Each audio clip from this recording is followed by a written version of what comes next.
Hello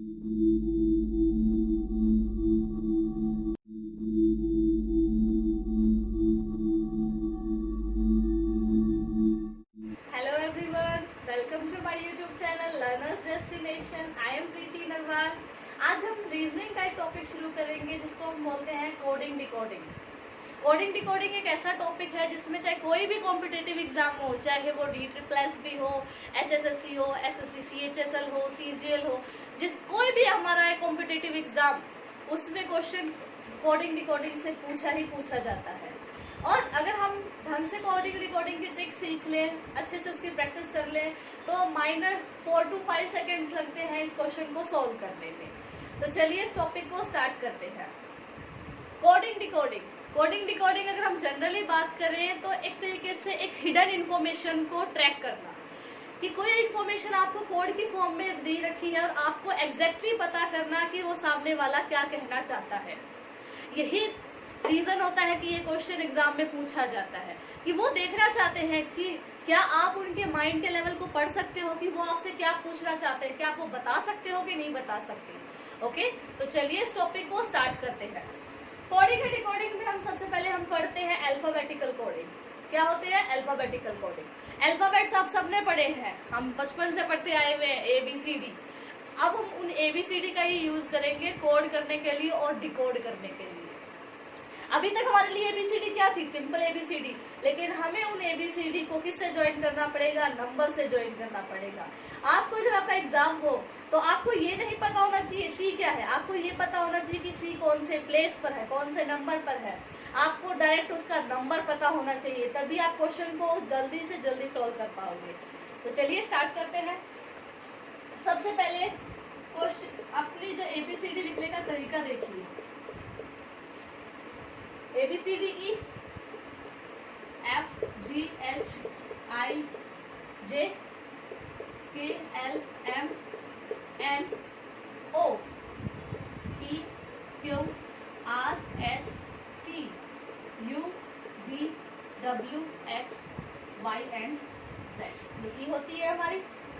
हमें number कैसे easily याद हो सकते हैं, क्योंकि इतना इजी तो नहीं है नंबर याद करना, कुछ पर्टिकुलर्स को छोड़कर, कि जिनका हम जनरली यूज करते हैं उनका तो हमें पता है, जैसे ABCD फर्स्ट फोर्थ, कोई बड़ी बात नहीं है.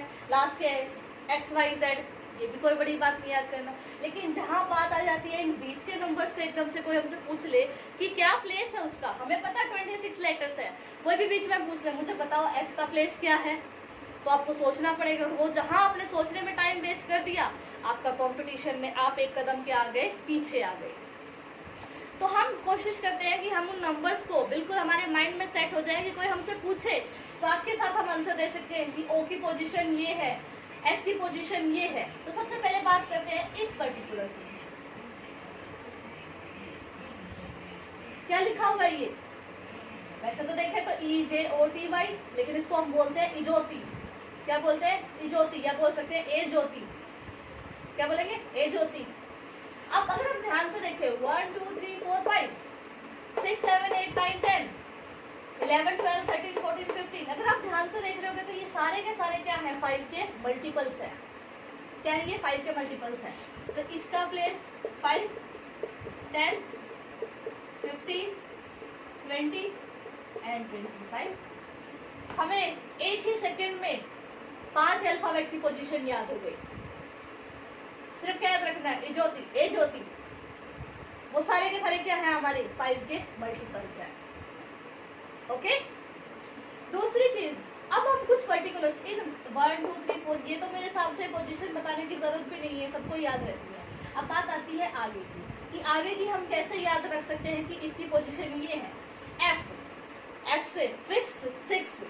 क्या पोजीशन है इसकी? 6. तो फिक्स F को किससे याद रख सकते हो आप? 6 फिक्स 6 इजीली. G7, आपके अगर आप जीके पढ़ते होगे तो आप G7 G20 ये सारी चीजें टर्म्स पढ़ते हो ना, तो G7. H को अगर हम शेप को थोड़ा सा चेंज करना चाहेंगे, इसको ऊपर से ज्वाइन कर दें, नीचे से ज्वाइन कर दें, तो ये डिजिटल में हम क्या लिखा जाता है हमारा? 8. तो H8. ओके. I, आपसे जनरली कोई क्वेश्चन पूछे तो आपसे बोलोगे आई नो. नो मतलब 9. ओके, तो 6 6, G 7, H 8 और I 9। ओके, के ये तो हमारा बचपन से सबका फेवरेट एक तरीके से ट्रिक रही है, हम सब पूछते हैं अल्फाबेट का 11वां अक्षर क्या है? के। हम हमेशा बोलते हैं बताओ ना क्या है के। तो के की पोजीशन तो कोई बड़ी बात नहीं है, क्या है? 11। क्या है? 11। 11। अब बात आएगी एल की। एल क्या है? एल, एल से लॉयन सोच सकते हो, लॉयन। शेर को देख के मेरे क्या बज गए? 12 बज गए। तो ये क्या बन गया? 12। एम, एम से मेरा, मेरा से क्या बनेगा? 13। तो एम मेरा 13।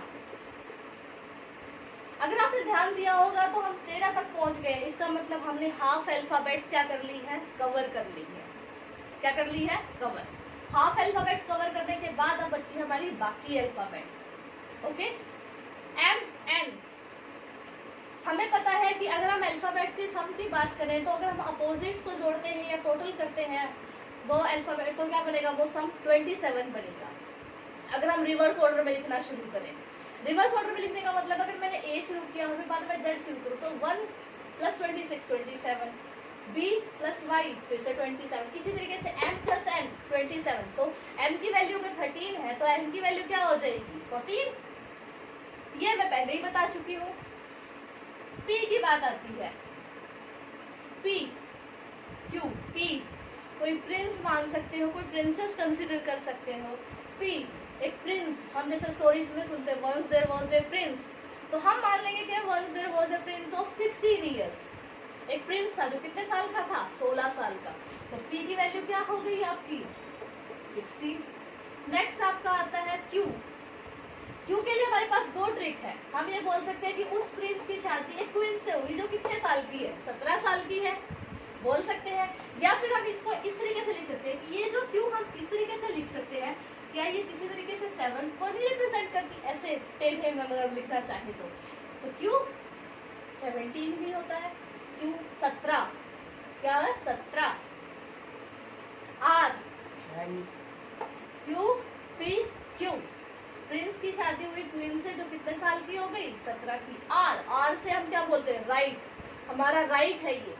हमें जो वोट डालने का राइट है वो कब मिलता है? जब हम कितने साल के हो जाते हैं? 18 साल के। तो आर से हमारा राइट, हमारा राइट मतलब हम कितने साल के हो गए? 18 साल के हो गए। क्या हो गए? 18 साल के हो गए कि नहीं हो गए? जैसे ही 18 के हुए हमें क्या मिल गया? वोटिंग का राइट मिल गया। तो आर से हमारा राइट। एस, अब अगर हम जनरली बात करें तो हम जैसे ही हम SC ST की बात करते हैं तो बहुत से लोग कंफ्यूज रहते हैं कि SC ST साथ लिखा जाता है कि क्या उनमें कितना फर्क है? हम बोल देते हैं ना 19-20 का फर्क है, 19-20। तो SC ST हम बोल देंगे तो 19-20 लिंक्ड हो गए। SC ST हम ज्यादा फर्क नहीं कर पाते इन दोनों में, तो SC ST 19-20। ओके, अब बात आती है U। यू से हम क्या बोल सकते हैं? You give me a class, you give me a kiss. किस तरीके से भी बोल सकते हैं? You give me a kiss, किस मतलब 21। क्या बोलोगे आप? 21। तो यू की वैल्यू कितनी होगी? 21। वी, वी की मतलब हम बोलेंगे वी मतलब हम टुगेदर, टुगेदर मतलब भाई भाई, दो दो, ठीक है। फिर WXY, ये तो इजी है याद करना हमारा बिल्कुल भी। 24, 25, 26, इसमें तो कोई हिसाब से प्रॉब्लम है ही नहीं यार। जो बीच के लेटर्स है उनको याद करने में भी क्या होती है? प्रॉब्लम होती है। तो ABCD 1 2 3 4 ये तो हम जनरली भी बोलते हैं। F के लिए फिक्स 6, G के लिए G7, H के लिए H की शेप को देखते हुए 8, I 9, K कौन सा अल्फाबेट होता है? 11th अल्फाबेट K होता है हमारा। L लॉइन को देखकर मेरे 12 बज गए, मेरा 13। N और M अपोजिट है तो क्या हो गया? 14 हो गया। P एक प्रिंस था 16 साल का, उस प्रिंस की शादी हो गई एक क्वीन से जो कितने साल की थी? 17 साल की थी। जैसे वो 17 साल के 18 साल की हुई तो उसको किसका राइट मिल गया? वोटिंग का राइट मिल गया। SC ST में कितना फर्क है? 19-20 का फर्क है। Okay, you give me a किस मतलब 21। वी टुगेदर, भाई बाई बाई, दो दो, ओके दैट मीन्स 22, फिर 23, 24। इसका तो इजीली इस ट्रिक से याद रहेगा ही इन 5 अल्फाबेट का तो। ओके, आई होप आपको ये क्लियर हो गया होगा। अगर किसी को कोई डाउट रहे तो कमेंट में जरूर पूछिएगा।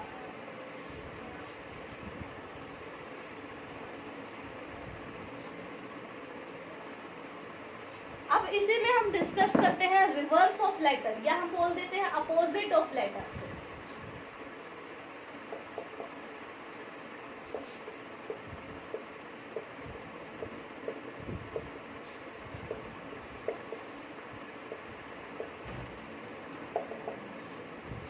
अपोजिट ऑफ लेटर्स है, मैंने बताया था अभी कि जो हमारे अपोजिट्स का सम है वो कितना बनता है 27। मतलब हम एक तरीके से उल्टा लिखते हैं जब उन चीजों को, तो हम उसी तरीके से लिखेंगे इनको। हमारा जो लास्ट आया था कि 13 पे हमारा हाफ हो गया था, तो हम वहां तक लिखेंगे पहली लाइन में।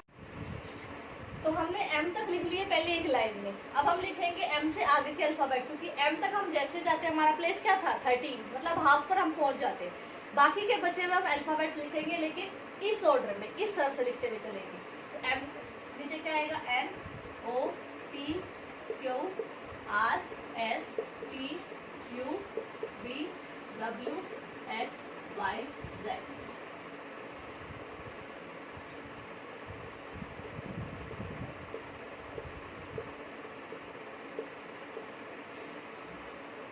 इसका मतलब जो जिसके नीचे लिखा गया है वो उसका क्या है, अपोजिट है, उल्टा है, रिवर्स है।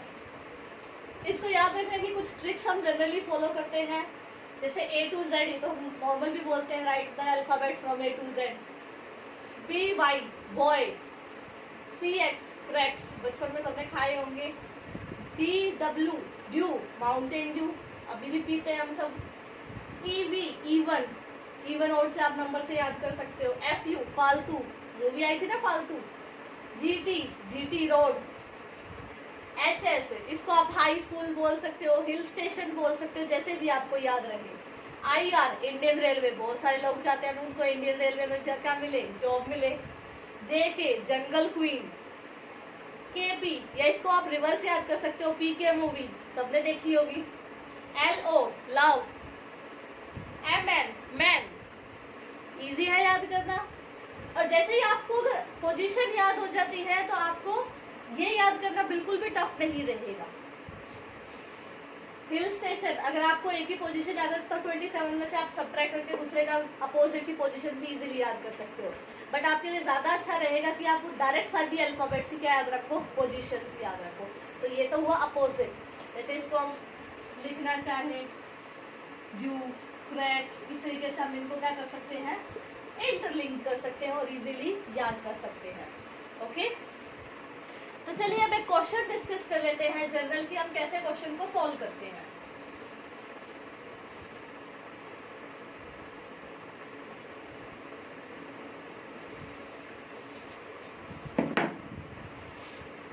मान लीजिए आपसे क्वेश्चन पूछा गया है कुछ ये कि find the decoding of this letter.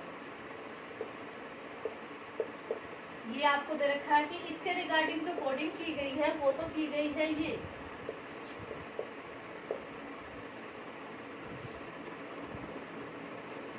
इसको किस में कोड किया गया है, इसमें कोड किया गया है। तो आपसे पूछ लिया, बताओ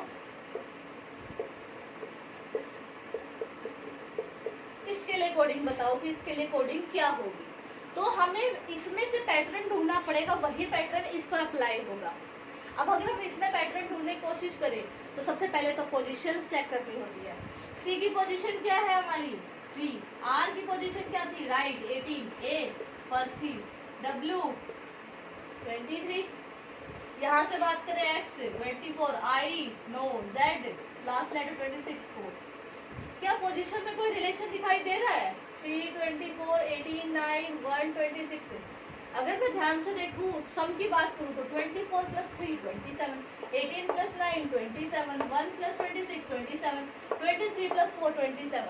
और 27 सम हमारा कब आता है, दैट मीन्स कब लिखे गए हो, उसके अपोजिट्स लिखे गए हो। क्या लिखे गए हो, अपोजिट्स लिखे गए। इसका मतलब यहाँ एक दूसरे के अपोजिट लेटर लिखे गए हैं। तो अपोजिट लेटर की ट्रिक से बी का अपोजिट बॉय वाई, जेड का अपोजिट ए टू जेड, ए का अपोजिट उल्टा Z2A M N, तो ये लेटर हो जाएगा इसके लिए। अगर आपको एक बार पोजीशन याद होगी तो आपको माइनर से 2 या 3 सेकंड भी नहीं लगेंगे इस क्वेश्चन को सॉल्व करने में। ओके, तो आज के लिए इतना ही। इसकी ट्रिक्स को पहले ध्यान से पढ़िएगा, कॉन्सेप्ट को ध्यान से समझिएगा, उसके बाद हम आगे के क्वेश्चंस कल डिस्कस करेंगे। यहाँ तक अच्छे से पढ़िएगा। कोई डाउट हो तो कमेंट में बताइएगा। अगर आप इस चैनल पर नए हैं तो चैनल को सब्सक्राइब कीजिएगा, बेल आइकन को दबाइएगा, ताकि आपको टाइम टू टाइम नोटिफिकेशन भी मिलती रहे ऐसी और वीडियोज़ के लिए। Have a good day everyone, thank you so much.